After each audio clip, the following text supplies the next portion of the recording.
Our next guest has seen the movie Willard, what, 120 times? 122? Yeah.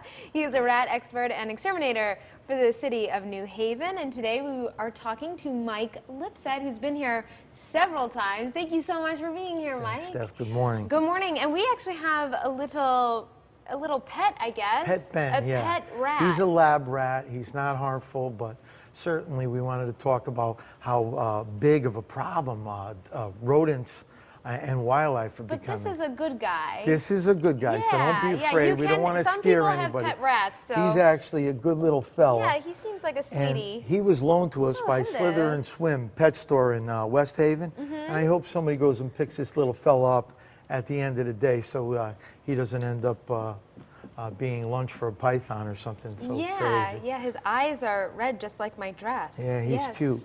But back to rodent control. It's blowing out through the roof.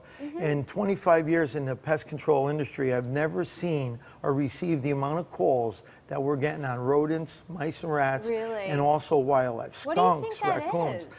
My personal opinion is the chemicals that were outlawed in the environment years ago have allowed a lot of things to come back, such as how many wild turkeys do you see that maybe 10 years ago you didn't see. Right, well, I love seeing wild turkeys. Yeah, but there's good things, and of course there's bad. Yeah, no, There's coyotes today in neighborhoods that there was never, and certainly there's bed bugs are back. There's a lot of things that weren't in the environment for a long time. So, you know, can we cover his little ears and talk about what you do for rodent situations? No, we don't have to cover him, but he is a cute little fella, huh? I don't want you to hear this, little buddy.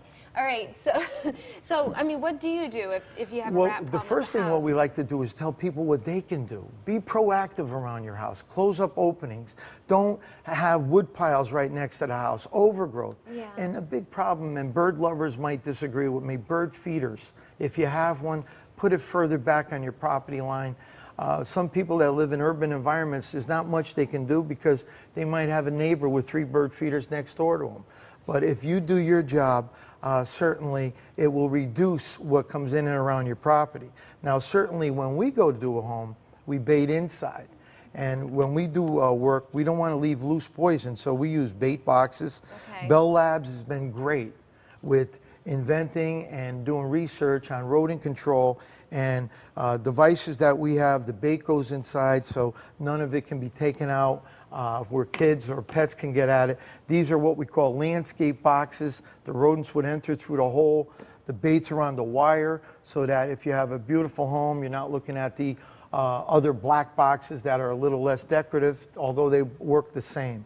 So being proactive, and certainly when you're bringing in an exterminator, we bait in and out. It really, really, if you stop the problem outside, you may minimize what you get inside. This little fellow wants to be picked up. You want to pet him? Oh, okay. Come on, Ben. Come on, little fellow. He doesn't bite, right? Oh, yeah, he's a good boy. Oh, yeah. He's a good boy. Yeah, he's sweet. Hopefully this little fellow will find himself home. Yeah, he's a little antsy. His tail is so long. Yeah, yeah. When you take the tail of a Norway rat, right? Yeah. The tail is shorter than the head and the body. But on the roof rat, which is not as common in Connecticut, the tail is actually longer than the head and the body. Wow. They're a little sleeker. This fellow, we brought him in mainly to show you the size of him. Yeah. But certainly, I can't understate how much the growth of the rodent and wildlife. I have to keep plugging in wildlife. We've never gotten the calls we've gotten for skunks in particular, squirrels, raccoons, possums.